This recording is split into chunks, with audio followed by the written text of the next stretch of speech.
우리 예전에 저희 이제 퀸즈 한인교회가 기도하면서 하나님께서 저희들을 이제 앞으로 비상하게 할 것입니다. 비상한다는 말은 말 그대로 날아오른다는 말인데요. 우리가 여기 공항에 어제도 제가 밤에 주차장에 이제 저기 우리 먼 칼리지 저쪽에 이제 주차장을 이제 쭉 갑니다. 그래서 저쪽에 이제 차를 대니까 밤에 이제 저기를 가서 차를 가져오려고 가면은 비행장에 그냥 비행기들이 그쪽에 많습니다. 보면은 세상에 가장 만약에 비행기가요 만약에 날지를 못하면은 세상에 그거만큼 고철덩어리도 없을 거예요. 그 덩치 큰 게 만약에 날지를 못하고 거기서 왔다 갔다 한다고 생각해 보세요. 그러면은 그거는 진짜 고철덩어리입니다. 비행기는 크기 때문에 여기서 만약에 그 비행기를 타고 우리가 맨하탄을 출근한다고 생각해 보세요. 고속도로로 갈 수도 없습니다. 그 세상의 고철덩어리도 그런 고철덩어리는 없어요. 비행기는 지었을 때 왜 비행기로 만들었냐? 저건 하늘을 날아야 됩니다. 날아가지고 하늘을 다녀야지 저게 역할이 감당되는 거지. 그냥 고철덩어리로 큰 덩치만 갖고 내가 큰 덩치를 가지고 비행기 날개를 잘라버리고 내가 저걸 타고 오늘부터 고속도로를 다니겠다 그러면 세상에 그거만한 민폐가 없고요, 그거만큼 비효율적인 게 없습니다. 하나님께서 저와 여러분들을 이렇게 크고 아름다운 교회로 주셨을 때는 이 두 날개가 비상을 함으로 말미암아 날아오르라고 주신 것이지, 그냥 고속도로를 왔다 갔다 다른 어떤 그 감당할 만한 그런 어떤 일들을 가지고 왔다 갔다 하라고 주신 것이 절대로 아닙니다. 저는 기도하기는 우리 퀸즈 한인교회가 하나님이 주신 이 믿음의 흥분, 이 센세이션, 주님이 주신, 우리에게만 주신 그 감당할 수 있는 새 일을 가지고 이 두 날개를 가지고 날아오를 수 있는 교회가 되기를 우리 주님의 이름으로 간절히 축원합니다. 여러분, 이 두 날개가 뭔지는 또 나중에 우리가 얘기하겠지만, 하여튼 제가 늘 얘기하는 것처럼 비행기가 날아오르려면 여러분 그 소음이요, 저는 제일 신기한 것 중에 하나가 바깥에 나가면 저렇게 소음이 나는데 요 안에만 들어오면은 아무 소리가 안 들리는 것 같아요. 그래서 난 그게 제일 신기한 것 같아요. 제 사무실에서 이렇게 우리 교육자 사무실에서 비행장을 보면은 정말 비행기가 계속 나르고 오릅니다. 그리고 또 제 방에서 이렇게 보면요, 비행기가 이제 착륙하는 장면이 나오는데 제일 많이 볼 때는 세 대가 한꺼번에 이렇게 쫙 줄 라인업하고 있는 게 보입니다. 하나가 지금 떨어지고 있으면 저쪽에 하나가 보이고요, 저 끝에 보면 또 하나가 있습니다. 비행기가 그냥 이렇게 대충 오는 게 아니라 라인업을 하고 있다가 하나씩 하나씩 떨어지는데요, 여러분 비행기가 저렇게 날아오를 때는 어떻게 한다고요? 모든 엔진에 다 불을 붙입니다. 그냥 모든 엔진, 우리 아동부, 중고등부, 청년부, 장년부, 시니어, 심지어는 여러분 찬양팀, 무슨 아이들까지 모든 엔진에 다 불을 붙이고 그 불이 이제 올라가야 되는데요, 여러분 그 불의 가장 기본은 뭐예요? 저희가 지금 모여서 하고 있는 이 기도입니다. 여러분, 우리 퀸즈 한인교회가 기도와 말씀으로, 그 기도와 말씀을 통하여 기적과 이사가 일어나며 하나님 앞에 표적과 놀라운 은혜들을 우리가 맛보면서 이렇게 날아오를 수 있게 되기를 여러분 주님의 이름으로 간절히 축원합니다. 믿는 자들에게 반드시 받은 이유가 하나님이 주시는 믿음으로 이런 놀라운 은혜들을 우리가 맛보아 알게 될 것입니다. 그래서 비행기는 어떻게 돼야 된다고요? 날아올라야 됩니다. 이 세상에 그 큰 비행기가 이 맨하탄으로 출근을 하면요 절대 안 된다는 사실 여러분 반드시 기억하시길 바랍니다.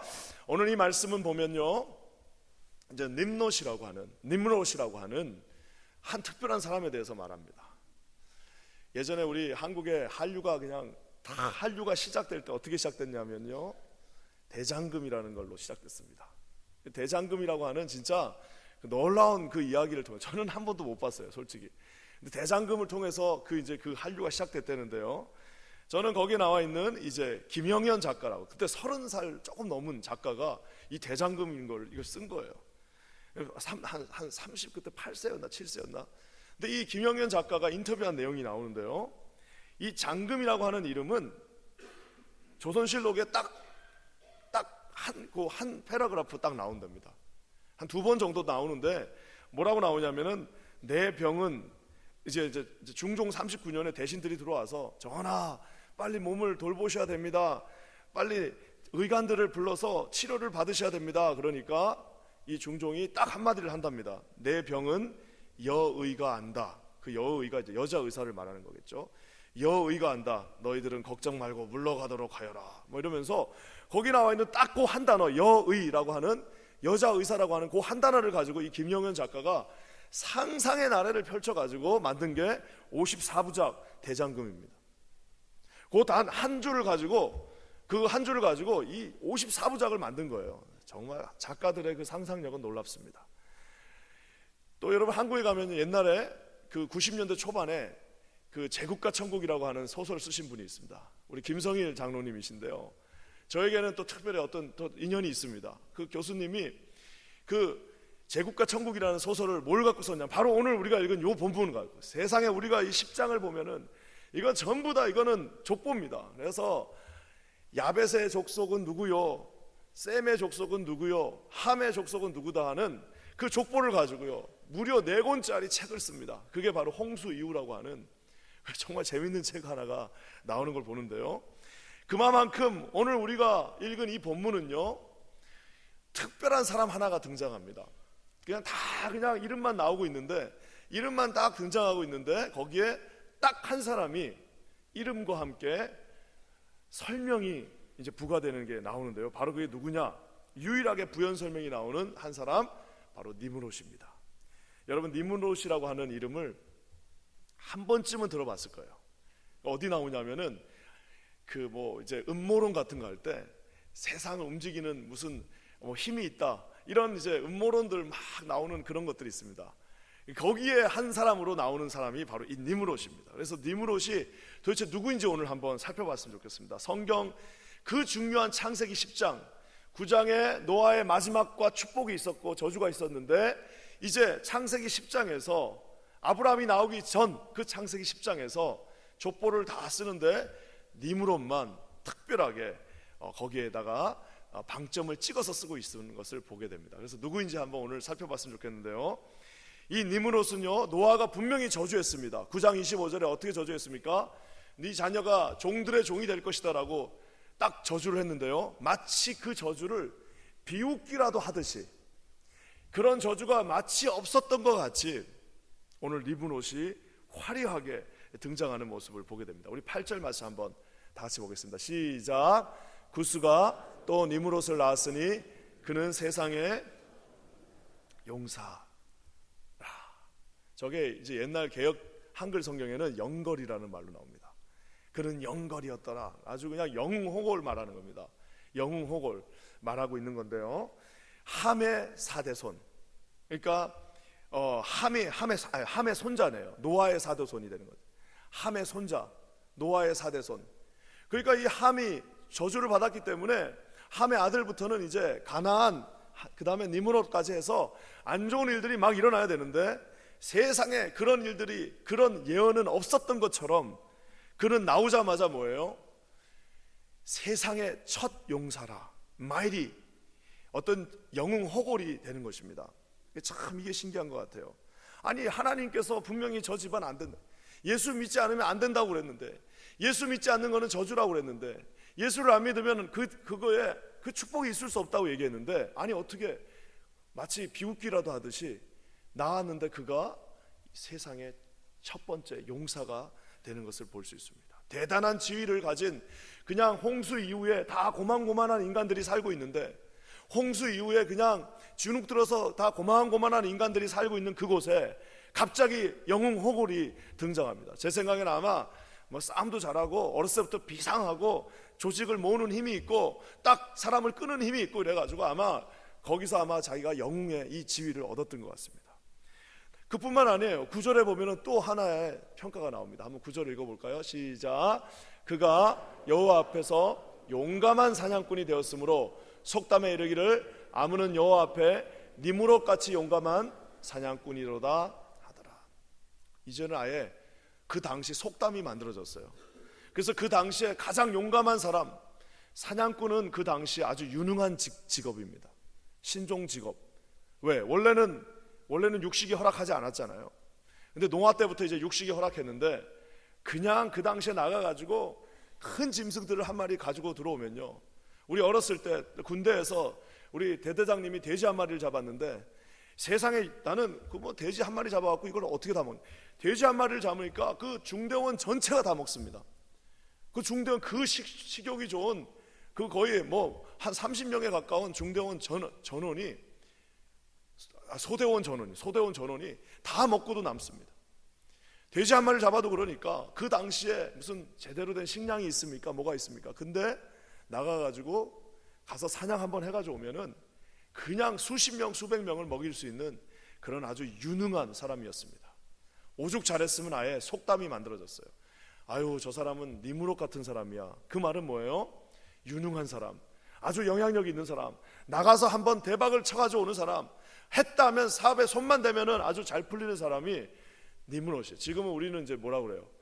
야, 트럼프 같은 사람 그냥 빌딩을 올리고 자기가 대통령 한다고 그러는데 아무도 안 믿었어요. 그 트럼프 대통령 된다고 그랬을 때 다 웃었습니다. 트럼프 대통령 됐다. 저는 그 선거만큼 신경 안 쓴 선거도 없어요. 왜? 아유, 설마 이게 뭐 설마 트럼프, 아유, 설마 저분이 되겠어. 떡 하고 돼버렸어요. 다 놀래고 미국이 놀래고 전 세계가 다 놀래버렸습니다. 어떻게 된 거예요? 샤이 트럼프들이 나와가지고 그냥 거기 다 찍어버렸는데, 놀라운 건 뭐냐면은 이 시대에 가장 성공한 사람 누구예요? 세상에 정치적으로도 대통령이 됐어요. 돈만 많은 줄 알았더니 정치도 하네요. 그래, 마치 그와 같이 그 당시에도 속담이 만들어져서 이 니무롯 하면은 성공한 사람들의 대표적인 케이스가 되어버렸습니다. 야, 이렇게 이제 싸움도 잘해, 정치적으로도 성공해, 능력도 있어, 돈도 벌어와, 이러니까 당연히 어떤 게 되어집니까? 10절 말씀 한번 보겠습니다. 10절 시작. 그의 나라는 시나일 땅의 바벨과 에렉과 아깝과 갈렙에서 그 사람을 통해서 사람들이 모이기 시작합니다. 그러면서 이제 나라라고 하는 첫 번째 개념이 이제 이 니무롯으로부터 시작됩니다. 그래서 그 비옥한 그 티그리스 강과 유프레티스 강 거기에다가 딱 자리를 잡고 지금의 그 터키 땅, 나중에 이제 우리가 성지순례 가면 보게 될 그 땅인데 얼마나 비옥한지 몰라요. 그 비옥한 땅 전체를, 강 두 개를 다 차지하면서 거기에 이제 니무롯이 나라를 만들어 나갑니다. 지금도 터키에 가면요, 그 유프라테스 강 시작되는 거기에, 티그리스 강 시작되는 거기에 그 그늘에 남룻대기라고 하는 산이 있습니다. 남룻대기. 야, 그 남룻대기 산에 가면 그 중앙에 그냥 2000m 산이 그냥 쫙 뻗어 있는데요, 산 꼭대기에 가면 뭐가 있냐면요, 60톤 가까이 되는, 그걸 어떻게 거기로 올렸는지 모르겠어요. 그 우상들이 있는데 그 님롯산입니다. 그게 니무롯산인데요, 그 니무롯산 꼭대기에다가 한 15m, 10m 되는 그 커다란 석상들, 한 5, 60톤 되는 그 바위를 가지고 그 산 꼭대기에 올려놓은 것이 지금도 있습니다. 나중에 우리 성지순례 가면 볼 거예요. 내가 얼마나 가서 놀랐는지. 아니, 이 2000m 되는 산에다가 저걸 어떻게 도대체 갖고 올라왔을까? 그게 너무 신기했어요. 그건 뭐예요? 파워입니다. 말 한마디에 올려 하면 올라가는 거예요. 60톤, 사람이 뭐 2만 명이 죽든 3만 명이 죽든 저 돌 올려 하면은 다 올려버리는 겁니다. 그게 여러분 인간의 파워입니다. 오늘 우리가 당황스러워집니다. 너무 좀 갑자기 좀 당황스러워지면서 이게 도대체 어떤 일인가 우리가 놀라게 됩니다. 왜, 뭐에 놀랍니까? 아니, 분명히 하나님이 저주하셨는데, 분명히 하나님께서 그렇게 되지 않는다고 얘기했는데 왜 이렇게 모든 일들이 쑥쑥쑥쑥쑥쑥쑥 잘 풀려나갑니까? 여러분, 이 퀘스천은요, 우리 니무롯에게만 해당되는 퀘스천이 아닙니다. 저와 여러분 모두에게 동일하게 해당되는 퀘스천입니다. 제가 이렇게 보면요, 예수 안 믿는 사람들이 더 잘 사는 사람들이 많습니다. 예수를 안 믿는데 어떻게 저렇게 잘 살지? 아니, 예수를 안 믿어야 잘 사나? 어떨 때는 막 이런 생각이 들 정도로, 아니, 어떻게 저렇게 잘 살지? 보면 막 그냥 승승장구하는 사람들을 보게 됩니다. 자녀들도 잘 자라고 아무 속속이지 않고, 심지어 장수하면서요, 장수하는 사람들 보면은 막 예수 안 믿는 분들 중에도 막 많습니다. 아니, 어떻게 저렇게 예수를 안 믿으면서도 모든 일들이 저렇게 잘 될까라고 가끔씩 회의에 빠지는 분들이 있습니다. 근데 여러분, 오늘 저 말씀을요 아주 잘 유심히 살펴보면요, 저게 얼마나 무서운 말인가를 보게 됩니다. 다시 우리 돌아가서 8절 말씀 다시 한번 8절 한번 보여주시면요, 한번 읽어보겠습니다. 시작. 구스가 또 니무롯을 낳았으니 그는, 여러분, 저 용사라는 말은 우리가 말한 우리 청년부의 이름이 뭐예요? 더 강한 용사입니다. The mighty warrior. 그래가지고 강한 용사라는 저 표현은 하나님이 자기한테 쓰셨던 표현이자 하나님이 자기가 사랑하는 주의 종들에게 썼던 표현입니다. 근데 저기 나와 있는 저 용사는요, 니므롯을 용사라고 했는데 저 용사 앞에 붙어 있는 말이 있습니다. 하나 뭐예요? 세상의 용사야. 그가 이 on the earth, 이 세상 가운데 있는 용사였다라고, 하나님께서 원하는 용사가 아니라 이 세상이 원하는 용사였을 뿐이다라고 말씀이, 용사긴 용사인데 저게 하나님의 용사가 아니라 세상의 용사라고 얘기하고 있습니다. 우리 9절 말씀 한번 또 볼까요? 9절 뭐라고 나와 있냐면요, 그가 여호와 앞에서 용감한 사냥꾼이 되었다라고 나와 있는데, 저 여호와 앞이라는 저 말이요, 말 그대로 우리가 주님의 존전 앞에서 그런 사냥꾼이 아니에요. 저게 70인역이나 이렇게 다른 번역본을 보면은 against라고 나와 있습니다. 여호와를 반하여, 여호와를 대항하여, against하여 용사다, 용감한 사냥꾼이다라고 얘기하고 있습니다.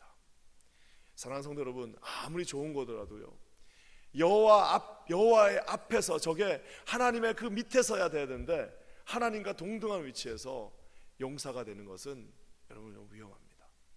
그러면서 10절 말씀도 나와 있는데 뭐라고 나와 있습니까? 나라는 나라예요.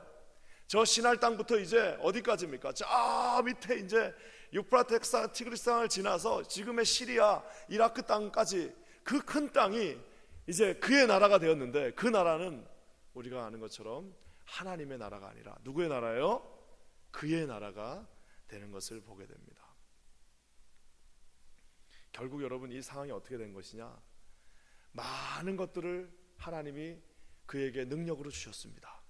탤런트 주시고, 능력도 주시고, 힘도 주시고, 영향력도 주시고, 좋은 육체를 주셔가지고 힘도 세게 만들어 주셨어요. 다 갖추게 했습니다.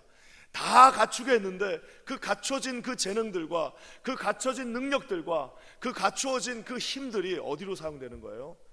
다 자기를 위해서 사용되어지는 한 사람을 보게 됩니다. 저는 이 말씀을 이렇게 보면서 나중에 한번 찾아봤어요. 그래서 도대체 어떤 나라들이 생겼나 봤더니, 성경에 나와 있는 하여튼 하나님의 백성과 싸웠던 나라들은 다 이 사람의 후손들입니다. 블레셋, 여부스, 아모리, 심지어 나중에 소돔과 고모라, 바벨탑까지 다 이 사람의 잔재가, 하여튼 하나님과 싸웠던 모든 사람들은, 모든 백성들, 모든 민족들은 니므롯의 후예에서부터 나오게 되는 것을 보게 됩니다. 저는 이 말씀을 보면서 이제 결국에는 여러분, 우리가 아는 것처럼 창세기 10장이 넘어가면 이 니므롯과 같이 힘을 가지고 있었던 자, 정말 하나님이 주신 그 힘을 자기만을 위해서 썼던 사람의 마지막 결과가 뭐냐? 뭘 것 같습니까? 창세기 11장에 뭐가 나오죠? 바벨탑을 쌓게 됩니다. 창세기 11장에 이제 내일 바벨탑을 쌓게 되는 그 스토리가 나오게 됩니다. 사랑하는 성도 여러분, 저는 기도하기는 우리 퀸즈 한인교회가 날아올랐으면 좋겠습니다. 하지만 어떻게 날아오른다고요? 하나님 나라 안에서 날아오르기를 우리 주님의 이름으로 간절히 축원합니다. 우리 하나님 교회가 하나님의 사람들이 훈련되어지기를 원합니다. 근데 어떤 사람이에요? 그냥 내가 훈련 받아갖고 내가 여기다가 감투 하나 더 쓰고 내가 여기다가 그냥 능력 하나 더 얻고 해가지고 내가 원하는 대로 하는 것이 아니라 뭐예요? 하나님의 능력을 받는, 하나님 앞에 서 있는 그런 주님의 백성들이 되시기를 주님의 이름으로 간절히 축원합니다. 저는 차라리 우리가 소시민으로 살더라도, 하나님 앞에서 이런 능력은 못 받았다 할지라도 주님 앞에서 어떻게 해요? 아름답게 서 있는 그런 하나님의 사람들이 되시기를 주님의 이름으로 간절히 축원합니다. 제가 아까 님누댁이라고 하는 그 산에 갔다고 그랬잖아요. 와, 내가 그거 보면서 얼마나 저 사람 때문에 많은 사람들이 고생했을까. 그거 이제 그 60톤짜리 저걸 올리면서 얼마나 많은 인간들이 저거 올리다 죽어 나갔을까 생각이 됩니다. 여러분, 그게 세상의 나라입니다. 세상의 나라는 사람을 살릴 수 없습니다. 세상의 나라는 자기를 위하여 사람들을 죽입니다. 희생시킵니다. 장군 하나를 위하여 여러분 수백 명이 죽어가야 되는 것이 세상의 법칙입니다. 나는 제일 웃겼던 게 이번에 우리 이란에 그 지도자 한 분이 돌아가셨습니다. 미국인이 이제 이렇게 해가지고 돌아가셨는데, 그분을 나는 뭐 그거를 정치적으로 논하고 싶은 게 아니라 그분이 돌아가신 거는 안타까운 일입니다. 그렇지만 그 장례식에 모여갖고 몇십 명이에요? 30명인가가 압사당했대요. 그거는 또 뉴스에 안 나오더라고요. 아니 그 한 사람도 중요하지만 거기 장례식에 갔다가 죄 없는 사람들이 30명이나 압사를 당했는데 또 그 얘기는 안 나와요. 잘. 여러분 이게 뭡니까? 이게 참 안타까운 일이지만 인간의 힘이라는 것은 바로 그런 것입니다. 저는 기도하기는 저와 여러분들이 하나님 앞에서 우리 자녀들과 우리가 이런 니므롯과 같은 사람이 아니라 하나님께서 이제 어떤 사람을 사용하시나요? 셈과 야벳의 그 족보는 의외로 별로 말씀이 없습니다. 별 말이 없어요. 성경에 말이 없다는 말은 둘 중에 하나입니다. 아무 일 없이 무시당하고 죽었거나 아주 정상적으로 하나님의 뜻을 따라서 살았기 때문에 말이 없는 거예요. 저는 이 후자라고 생각합니다. 정상적으로 하나님 앞에 가정을 이루면서 그냥 하나님 앞에 하나님을 예배하고 살아서 세상적으로는 어떤 명예를 떨치지 못할 수 있으나 여러분 그 이제 흐름을 타고 누가 나오나요? 12장에 순종의 아이콘, 이제 하나님 앞에 순종하게 되는 사람, 이 니므롯하고는 완전히 다른 길을 갔던 한 사람이 등장합니다. 바로 자기 아들을 바치라고 그랬더니 그냥 아무 말 없이 가서 하나님 앞에 들고 갈 수 있는 그 사람, 바로 아브라함이 등장하게 됩니다. 내일과 내일 모레는 아주 중요한 이제 말씀이 될 것입니다. 여러분, 우리가 이 시간에 기도할 때 우리에게는 두 가지 길이 있습니다. 함의 길이 있고요, 셈의 길이 있고요, 니므롯의 그 길이 있고요, 아브라함의 길이 있습니다. 기도하기는 하나님 앞에 우리와 우리 가정이 아브라함의 길로 선택되어지시는 저와 여러분 되시기를 주님의 이름으로 간절히 축원합니다. 이 땅에서의 가장 진정한 성공은 이름을 날리고 빌딩을 사고 하나님 앞에 우리가 놀라운 일들을 해서 트럼프 그 빌딩 한번 보십시오. 세상에 난 트럼프같이 대단한 사람 없는 것 같아요. 그 높은 빌딩을 지은 거에 만족하지 않고 내가 대통령도 한번 돼볼까, 내가 저 비행기 넘버원 타고 내가 세상을 한번 다녀, 와 얼마나 대단할까. 근데 내가 그저께인가 한번 그 인터뷰하는 그 나와서 연설하는 걸 보는데 이분이 이제 연세가 많으세요. 그렇잖아요. 저분도 이제 주님 앞에 갈 그 날을 대비해야 되는데 무슨 일을 하고 계실까라고 생각을 또 하게 됩니다. 우리가 나라의 민족의 지도자를 위해서 기도해야 되는데 하나님을 믿는, 하나님 앞에 서 있는 사람들이 돼야 될 텐데, 사랑하는 성도 여러분, 그런 성공도 중요하지만 반드시 하나님 앞에 순종으로 나갈 수 있는 저와 여러분 우리 모두가 되기를 우리 주님의 이름으로 간절히 축원합니다. 우리 모든 가정이 하나님 앞에 순종의 아이콘으로 주님을 사랑하는 마음으로 서 계시기를 우리 주님의 이름으로 간절히 축원합니다. 우리 함께 기도하겠습니다. 하나님 참 감사합니다. 오늘 이 새벽에 우리 사랑하는 성도들 나와서 오늘부터 이제 하나님 앞에 새로운 길, 함의 길이 아니요 니므롯의 길이 아닌 아브라함과 믿음과 하나님 앞에 나가는 조상의 길을 가기를 원합니다. 우리 사랑하는 성도들 축복하사 한 사람 한 사람의 삶이 그러한 믿음 안에 있게 하여 주시고 주님이 오시는 그날을 기대하면서 아버지 하나님 언젠가 우리가 주님 앞에 설 그날을 기대하면서 나가는 우리 모두가 되게 하여 주시옵소서. 놀라운 일을 이루실 주님을 찬양합니다. 예수님의 이름으로 간절히 기도합니다. 아멘.